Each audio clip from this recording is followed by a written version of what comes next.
안녕하세요, 이슈론자입니다. 비트코인이 23,000달러의 신고가를 갱신한 지금 알트코인들의 향방은 어떻게 될까요? 비트코인 랠리 후에는 알트코인의 상승 순서가 눈에 띕니다. 이더리움, 리플, 라이트코인, 비트코인 캐시와 같은 메이저 코인이 영향을 받아 상승하는 모습을 볼 수 있는데요. 일부 마이너 코인도 시장의 영향을 받아 덩달아 상승세를 보이기도 합니다. 2020년 가상화폐는 주류 자산으로 꼽히고 있습니다. 가상화폐 시장이 여러 투자자들의 관심뿐만 아니라 국가정부의 관심을 받으며 예전과 같이 활기를 되찾았기 때문이죠. 이전 영상에서는 비트코인과 알트코인의 트레이딩 기법을 말씀드렸는데요.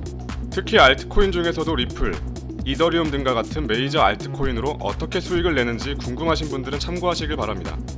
그렇다면 일명 잡코인으로 불리는 마이너 알트코인으로는 수익을 낼 수 없을까요? 기존 가상화폐 투자자분들은 비트코인이 횡보하는 동안 마이너 알트코인이 급등하는 모습을 보신 적이 있으실 겁니다. 비트코인이 조정을 받자 그 수급이 다른 알트코인으로 분산되었기 때문인데요. 업비트 기준 리퍼리움은 300% 넘는 급등을 보였으며 스팀달러와 앰플도 각각 126%와 71%의 급등을 보였습니다. 이런 사례들만 놓고 보았을 때 마이너 알트코인도 수익을 내기에 충분한 가능성이 있어 보이죠. 비트코인이 전고점 돌파 전 조정에 국면할 때마다 낙폭 과대 마이너 알트코인은 급등세를 보였습니다. 급등하는 마이너 알트코인을 예측하는 것은 불가능하지만 정배열 전환 후 거래량이 상승하고 있는 코인들을 살펴보면 어느 정도의 흐름은 파악하실 수 있습니다. 그렇다면 언제 급등할지 모르는 예측 불가 마이너 코인으로는 어떻게 수익을 낼 수 있을까요? 제가 추천해드리고 싶은 트레이딩 기법은 바로 단타입니다.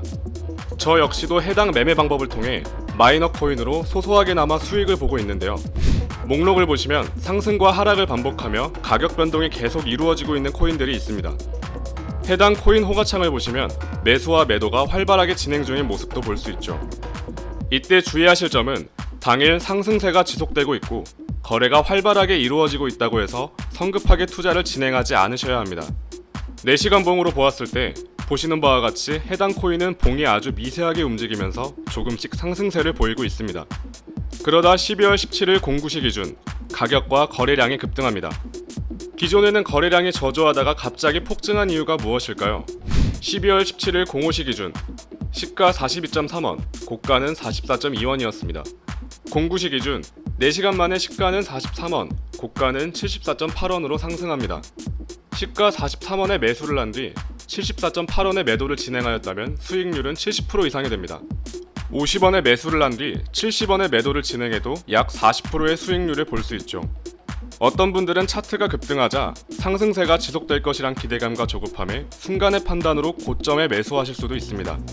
그렇게 된다면 흔히 말하는 세력들의 작업으로 인해 고점에 물려 투자금을 회수하지 못할 가능성이 커집니다. 보시는 바와 같이 해당 코인은 고점을 한번 찍은 뒤 가격은 급속도로 하락하기 시작했습니다. 해당 코인을 고점에 매수한 투자자들의 선택지는 손절 혹은 존버로 나뉘어집니다. 그렇기에 마이너 코인의 경우 장투 목적의 고액 투자보다는 단타 목적의 소액 투자를 추천해드리고 싶습니다. 소액으로 조금씩 매수하여 물량을 확보하고 원하는 가격대의 지정가 알림을 설정해 놓은 뒤 당일에 즉각적으로 대응하며 수익을 내는 것이죠. 단, 마이너 코인은 세력들의 작업으로 가격 예측이 어렵기 때문에 욕심을 버리고 항상 적정선을 지키며 트레이딩을 진행하셔야 합니다. 또 한 가지, 마이너 알트코인에 투자를 할 때 주의하셔야 할 점이 있습니다. 비트코인에서 파생된 총 436개의 알트코인이 하드포크됐고 약 250개는 사실상 시장에서 사라졌습니다. 지금도 많은 코인과 토큰들이 발행되고 있으며 이들의 스캠 여부 역시 불확실합니다. 마이너 알트코인의 경우 바로 이런 점이 제일 큰 문제가 되는데요. 투자 유의 종목으로 분류된 후에 언제 상장 폐지되어 사라질지 모른다는 존폐 위기에 놓인다는 점, 홀딩하기엔 리스크가 크다는 이야기인데요. 단타로 수익을 보았음에도 불구하고 재진입하신다면 상당히 위험해질 수 있습니다. 이전 영상에서도 말씀드렸듯이 트레이딩을 할 때는 욕심을 버리셔야 한다는 것, 특히 마이너 코인의 경우 더욱더 신중하게 투자하셔야 한다는 것 명심하시길 바랍니다. 그렇다면 투자 유의 종목으로 지정되는 이유는 무엇일까요? 첫째, 재단에서 보유한 물량의 대량 매도 등으로 인한 시세 조작 가능성. 두 번째, 폭락과 폭등의 반복으로 투기성 투자의 양상. 크게 두 가지를 이야기해 드릴 수 있습니다. 하지만 피날레를 장식하기라도 하는 듯 투자 유의 종목으로 지정되는 코인들의 가격이 급등하는 모습을 보신 적 있으실 겁니다.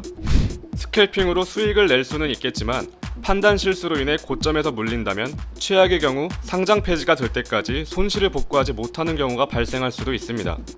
마이너 알트코인은 한순간에 투자금을 잃을 수도 있다는 위험성이 크기 때문에 저 역시도 마이너 코인은 소액으로 투자를 진행하고 있습니다. 아무리 비트코인과 알트코인이 주목받고 있다지만 모든 가상화폐가 나에게 수익을 안겨줄 것이라는 확신은 버리셨으면 합니다. 게다가 언제 사라질지 모르는 것은 코인뿐만 아니라 거래소도 마찬가지입니다. 투자자 보호와 부정거래 방지, 거래소 규제를 위한 특근법 개정안이 2021년 3월부터 시행되는데요. 해당 개정안은 거래소 계좌를 반드시 은행 실명 계좌와 연동하도록 하는 것이 핵심입니다. 하지만 실명 거래 시스템을 갖춘 거래소는 빗썸, 업비트, 코인원, 코빗 4곳뿐으로 실명 거래 시스템이 없는 가상화폐 거래소는 정리되기 시작할 텐데요. 이미 많은 거래소들이 문을 닫았지만 우후죽순으로 생겨나 200개에서 300개까지 달했던 거래소는 10개인으로 줄어들어 부정거래의 원천 차단은 물론 추후 개정안을 통과해 살아남은 거래소만 운영될 것으로 보입니다. 거래소가 폐업하는 과정에서 출금 문제 등으로 인한 위험이 도사리고 있다는 점 항상 유의하시길 바랍니다. 그럼에도 불구하고 장기적으로 가상화폐 시장을 주목해야 하는 이유는 무엇일까요? 첫째, 이전 가상화폐 시장은 다수의 개미들과 고래들로 이루어져 있었습니다. 하지만 현재는 기관 투자자들이 가상화폐 시장에 활발하게 참여하기 시작하며 비트코인의 점유율을 30% 이상 가져갔다고 해도 무방합니다. 과연 기관 투자자들이 단타를 통한 수익을 얻겠다고 막대한 투자금을 가지고 시장에 뛰어들었을까요? 두 번째, 페이팔뿐만 아니라 대형 IT, 금융기업들도 잇따라 디지털 화폐 결제 서비스에 진입했습니다. 글로벌 신용카드 기업 비자는 이르면 내년부터 달러와 연동된 스테이블 코인 USDC로 결제할 수 있는 법인용 신용카드를 발행할 계획이라고 밝혔죠. 사용자가 무려 27억 명에 달하는 페이스북은 2019년 6월 리브라 프로젝트를 공개했습니다. 하지만 각국 정부가 글로벌 금융체제의 혼란을 고려하여 규제에 나서면서 페이스북은 리브라를 DM으로 명칭을 변경한 뒤 내년 1월 달러와 가치가 연동되는 스테이블 코인을 출시하기로 했습니다. 과연 대형 IT, 금융기업들이 아무런 이득 없이 가상화폐를 통한 서비스를 준비 중인 걸까요? 세 번째, 차기 대체 안전자산으로 가상화폐가 각광받고 있습니다.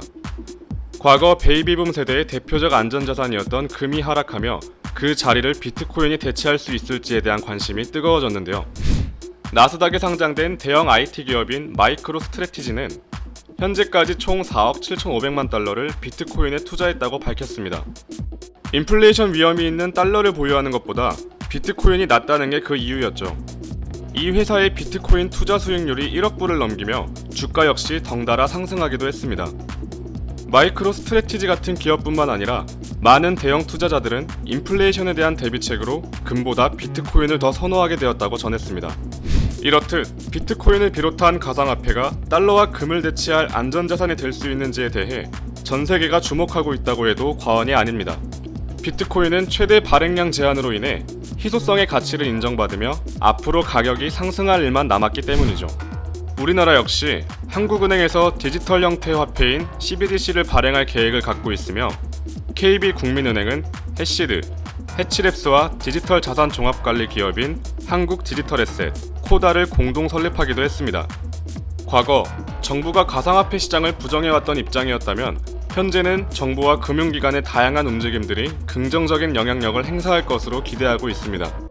이처럼 전 세계가 주목하고 있는 지금, 아직도 가상화폐에 투자하기가 꺼려지시나요? 물론 투자는 개인의 자유이며 선택입니다. 현명한 투자를 통해 수익 보시기를 바라며 이번 영상은 이쯤에서 마무리하도록 하겠습니다. 이상 이슈론자였습니다.